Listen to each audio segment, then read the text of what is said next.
Al único y sabio Dios sea la gloria, el imperio y la majestad por los siglos de los siglos. Sobre todo hoy, día del Señor, el día que el Señor nos ha dado para la alabanza, gloria de su nombre. Este es tu espacio Mundo Cristiano, órgano oficial de la Iglesia de Dios de la Profecía Central en la ciudad de La Romana. Yo soy el pastor Alvin Carrasco. Y como cada jueves estamos tratando temas pastorales, y estos temas que nos tocaron este mes o que vamos a entrar en este mes son temas muy importantes porque vamos a hablar de El Salvador. Desde el jueves pasado ya presentamos a Jesús como el Rey, visto desde la perspectiva de Mateo. Mateo presenta a Jesús el Rey, y lo que quiere Mateo con los autores es que vean a Jesús del linaje de David, el que hereda el reinado davídico, el que hereda el reinado, ese reinado que había caído en manos de Herodes y había caído en manos de los idumeos. Mateo lo presenta como el rey que había de venir llegó. Eso era lo que estuvimos hablando la semana pasada. Y este programa usted puede verificarlo en Mundo Cristiano IDP en YouTube. Allí podrá encontrar esta serie que estamos trabajando. Y cada uno de los programas de Mundo Cristiano están siendo subidos a la plataforma de Mundo Cristiano IDP en YouTube. El día de hoy vamos a trabajar Jesús el Siervo, visto desde la perspectiva de Marcos. Qué interesante este libro de Marcos. Visto desde la perspectiva del libro de Marcos, vamos a trabajar Jesús el Siervo. Antes de esto, quiero informarle que la Iglesia de Dios de la Profecía está ubicada en la Espaillat número 86 en la ciudad de La Romana, y puede comunicarse con nosotros en nuestras redes sociales. Allí estamos y podemos contestar sus preguntas y comentarios. Nuestros cultos domingos desde las 8 de la mañana con nuestra escuela bíblica. Estamos estudiando los profetas menores, y luego a las 10 de la mañana nuestro servicio de acción de gracias. Los martes, verdades bíblicas con el pastor, y los jueves, culto de alabanza y adoración. Y los jóvenes se están juntando como cada sábado a las 5:30 para temas juveniles. Bien. Jesús el Siervo, visto desde la perspectiva de Marcos. Algunos escritores, algunos teólogos, el título que le ponen al libro de Marcos es El Siervo Sufriente. Y vamos a explicar aquí las razones por las cuales se le pone el siervo sufriente, o por qué Marcos presenta a Jesús como el siervo. Pero antes déjeme darle algunos detalles del libro de Marcos. El libro de Marcos es es el segundo, como está en nuestra Biblia marcado, como el segundo evangelio sinóptico.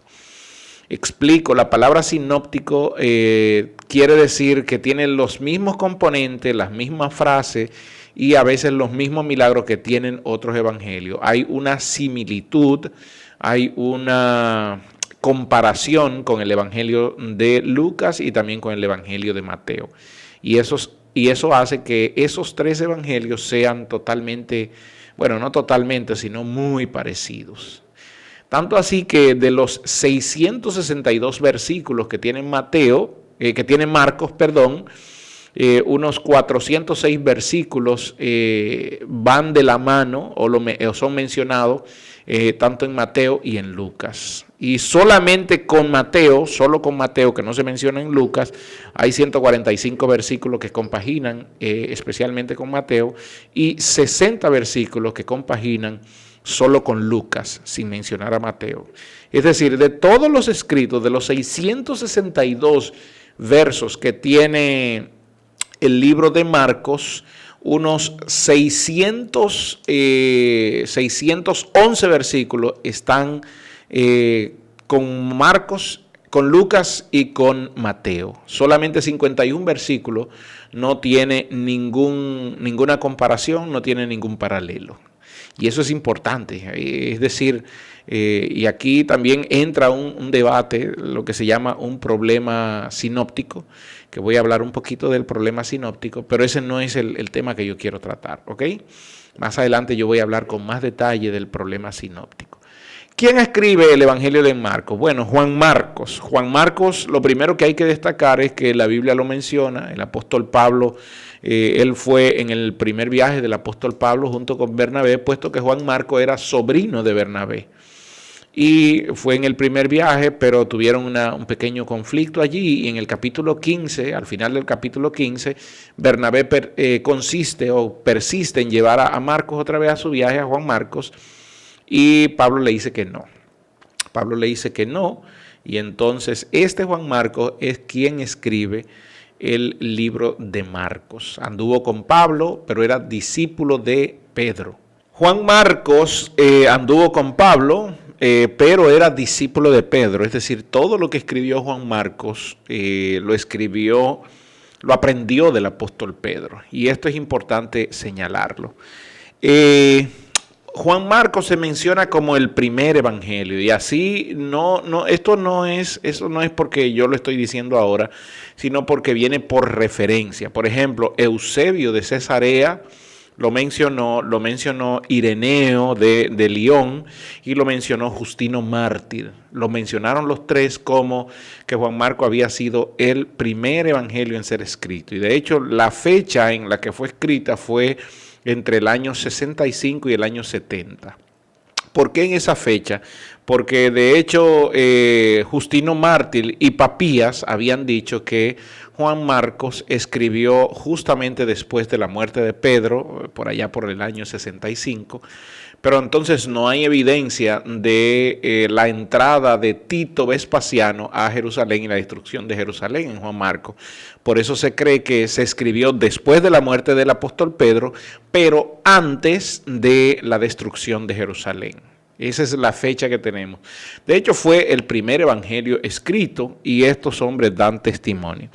Papías, por allá por el año 110 después de Cristo, y es uno de los referentes que tenemos históricos como padre de la iglesia, decía: Marcos, quien fue intérprete de Pedro, escribió exactamente, aunque sin orden, todo lo que recordaba, tanto las palabras como las acciones del Señor. Eso quiere decir que lo que menciona Papías es que Marcos parece que no tuvo un orden cronológico al momento de escribir, y hubieron cosas que se le escaparon, solamente escribió lo que él recordaba. Clemente de Alejandría dice que dijo que Juan Marcos escribió en Roma. Se asumía que era en Italia, que escribió en Italia, y entonces muchos asumieron que fue escrito en Roma. Y de hecho el público a quien le escribe es a una comunidad griega, cristiana helénica, del Imperio Romano. Por lo tanto, se piensa que Marcos escribió para una comunidad del Imperio Romano, básicamente para los romanos cristianos del helenismo. Es importante recordar esto. Otro punto que recordar de los escritos de Marcos es que, a diferencia de Lucas, Marcos solamente menciona 4 exorcismos y menciona 8 curaciones, solo 8 curaciones. Y entonces aquí se presenta un problema sinóptico, porque hay bases que cuentan que Marcos fue escrito después de Mateo, que al parecer Mateo fue el primero que escribió. Sin embargo, el problema se resuelve, el problema de la sinóptico se resuelve con un análisis que se hizo llamado el análisis de las 2 fuentes, y más adelante el análisis de las 3 fuentes. De hecho, Papías habló de esto. El análisis de las 2 fuentes lo que cuenta es que tanto Lucas como Mateo conocían los escritos de Marcos, y mucho de lo que ellos escribieron fue basado en lo que Marcos decía, tanto en lo que ellos recordaban como también en lo que Marcos decía. Sobre todo Mateo, que que anduvo con el Señor, y Lucas, que era un médico que anduvo con Pablo, que estuvo al lado de Pedro. Entonces, todos ellos escribieron justamente después, según las fechas. Una de las cosas que se toma en cuenta en el libro de Marcos es las expresiones semíticas que se usan allí. Y es bueno que Marcos lo menciona como tal, esas expresiones semíticas, porque recuerde que le escribía a una comunidad de cristianos, pero que eran romanos, eran helénicos. ¿Ok? Por ejemplo, la expresión de Boanerges, que solo aparece en Marco, la expresión de Talita Cumi, que también aparece en Marco, y Abba Padre, que también aparece en Marcos. Y otras expresiones que solamente lo usaban las regiones semíticas y sobre todo los hebreos, como por ejemplo probar la muerte, porque los griegos no tenían ese tipo de expresión, y tampoco los romanos. Salvar el alma, por ejemplo, y otra expresión era pensaban en sus corazones. Esto para los griegos era un poquito difícil de entender, porque los griegos entendían que el pensamiento era con la mente, con el cerebro. Sin embargo, Marco usa mucho la expresión de pensaban en sus corazones, pensaban en su interior. Ok. Marcos se concentra mucho en presentar a Cristo como el siervo, y de hecho el libro de Marcos está dividido en 5 secciones diferentes. 5 secciones, así es como está bosquejado el libro de Marcos. La primera sección presenta al siervo. ¿Y qué es lo que busca en esta primera sección presentando al siervo? Habla del precursor del siervo, y aquí menciona a Juan el Bautista. Habla del bautismo del siervo en el capítulo 1, versículos del 9 al 11. Luego habla de la tentación del siervo, y por último habla de la misión del siervo. Mire lo importante de la presentación del siervo. Habla del precursor, habla del bautismo, habla de la tentación y habla de la misión. Pero siempre, a diferencia de Mateo, que presenta a Cristo el Rey, Marco está presentando el siervo. Y es bueno destacar este punto. A ver, un punto que yo debo destacar aquí, y lo menciona, bueno, no recuerdo quién en realidad lo menciona, pero lo que busca establecer es que Marcos en ninguna medida estaba tratando de presentar a Cristo. De hecho, donde más aparece, y ese era el énfasis evangelístico que buscaba Marcos, donde más aparece el que no dijeran nada, el que hicieran las cosas en secreto, pues Jesús era el que más estaba diciendo sobre esto. No lo digan a nadie, no lo publiquen. Era en Marcos. Marcos es el que más habla de esta cita. Por lo tanto, este era un rasgo original tratado por Jesús, y Marcos es el que más trata esto. Porque si era un siervo, entonces no necesitaba publicidad, no necesitaba que anduvieran diciendo lo de él. Entonces, este es un rasgo característico del libro de Marcos, y es una identidad de Mesías y de Hijo de Dios que Jesús no quiere que se sepa. Aquí en Marcos aparece en muchos versículos, por ejemplo, en el capítulo 5, verso 43, en el capítulo 7, verso 36. Jesús prefiere enseñar en privado a sus discípulos, capítulo 4, versículo del 10 al 12, capítulo 7, versículo del 17 al 30,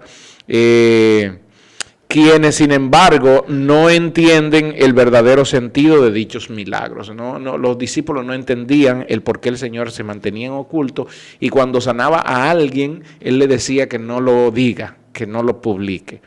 Y quien más habla de esto es Marcos. Es bueno entender esto. Recuerden que Jesús se está presentando como siervo. La segunda sección del libro de Marcos habla de la oposición que recibiría el siervo. Cuando el siervo se presenta y empieza su ministerio, su misión, en el capítulo 1, versículo del 14 al capítulo 2, versículo 22, de ahí en adelante, en el capítulo 2, versículo 13, ahí comienza la oposición del siervo. Y ahí habla de la oposición inicial, luego viene Jesús con las parábolas, pero también vienen los milagros del siervo y la creciente oposición del siervo que se nota en el capítulo 6, desde el verso 1 hasta el capítulo 8, versículo 26. Estamos hablando de casi dos capítulos donde el siervo recibe oposición, donde esa oposición crece. Y esa es la segunda sección del libro. La tercera sección del libro, entonces, presenta las instrucciones del siervo, cómo el siervo instruye a sus seguidores. Y aquí esta es la sección más larga, pues data desde el capítulo 8, desde el verso 27 hasta el capítulo 10, versículo 52. Dos capítulos también donde Jesús es presentado por Pedro, es decir, Pedro confiesa a Jesús, luego Jesús habla del costo del discipulado, viene la transfiguración, se libera a un hijo poseído de un demonio, Jesús predice su muerte, Jesús enseña a preparar a los discípulos, enseña para preparar a los discípulos, y esta sección de la instrucción del siervo cierra con la sanidad de Bartimeo en el capítulo 10, versículo 46. Esa sección cierra ahí. Y entonces entra la cuarta sección del libro presentando al siervo rechazado. Es decir, ese siervo es presentado, ese siervo se le oponen, ese siervo instruye a sus seguidores y entonces viene el rechazo del siervo, cómo rechazan al siervo. Y este rechazo comienza en el capítulo 11 y culmina en el capítulo 15, verso 47.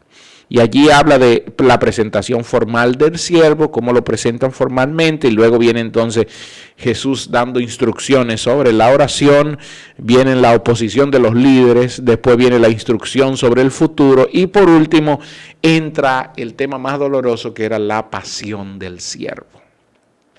La quinta y última sección, fíjense cómo todo esto va de paso en paso y así lo presenta el libro de Marcos. Recuerden que Marcos está presentando a Jesús como el siervo. Y de hecho dije al principio que muchos lo presentaron como el siervo sufriente. Entonces, la quinta sección, la quinta y última sección, que es comienza en el capítulo 16 y es el último capítulo, ya presenta la resurrección del siervo. Y ahí se completa cómo el siervo fue presentado, se le opusieron al siervo, el siervo enseña a los seguidores, el siervo es rechazado hasta la muerte y por último, con victoria, el siervo resucita. Y aquí habla de la resurrección del siervo, después de la pasión, claro está. Y luego viene la aparición de Jesús. Y por último viene la ascensión de Jesús. Entonces en este capítulo 16 ya no estamos viendo a un siervo, sino a un siervo victorioso. La última sección, lo que Juan quiere destacar del capítulo 16 es un siervo victorioso. El siervo que vino a servir, yo no he venido a que me sirvan, sino para servir y a dar mi vida por las ovejas. Entonces aquí se está presentando como el siervo sufriente que al final fue el siervo victorioso. Hay un comentario que dice lo siguiente: con la sistematización del secreto, Marcos quiso destacar el carácter misterioso de Jesús y especialmente de la necesidad de su pasión y muerte, según el capítulo 10, verso 45. Para él, ningún título, ninguna confesión de fe abarca totalmente el significado de la vida, de la cruz y de la resurrección del Señor. Y más importante aún que la creencia recta, de la acción recta, el seguimiento de Jesús, si alguno quiere venir en pos de mí, ¿qué tiene que hacer? Hacerse siervo. Es lo que Jesús está diciendo. Y yo creo que este es uno, el capítulo 8, versículo 34. Yo creo que este es uno de los versículos centrales de Marcos. Jesús es el siervo, pero está diciendo, si alguno quiere venir en pos de mí, lo primero que tiene que hacer es negarse. Y es lo que hace un verdadero siervo del Señor. Bien, ¿por qué he dicho todo esto? Porque quiero llamar la atención el día de hoy en la iglesia. Mire, Jesús en el libro de Marcos se presenta como el siervo que vino a dar su vida por sus ovejas, que vino a mostrarnos cuál era el camino al Padre y que vino a enseñarnos la ventaja, la satisfacción del servicio. ¿Cómo nos sentimos nosotros cuando servimos? No buscamos ser loados, no buscamos ser alabados. Líbrenos Dios de esto, porque al final toda la gloria es para el Señor. Ahora bien, nosotros como siervos de Dios debemos entender que somos siervos inútiles. Este es el mayor título que puede venir a nuestras vidas, poder entender de que la humildad debe calificarnos, debe considerarnos. Jesús se presenta a sí mismo como el siervo, aquel que vino, y esto es lo que destaca el escritor de Hebreos, que cuando dice que por lo que padeció aprendió obediencia. Y eso es ciertamente lo que hace un siervo. Jesús vino como ejemplo para que nosotros podamos servir a Dios de todo corazón.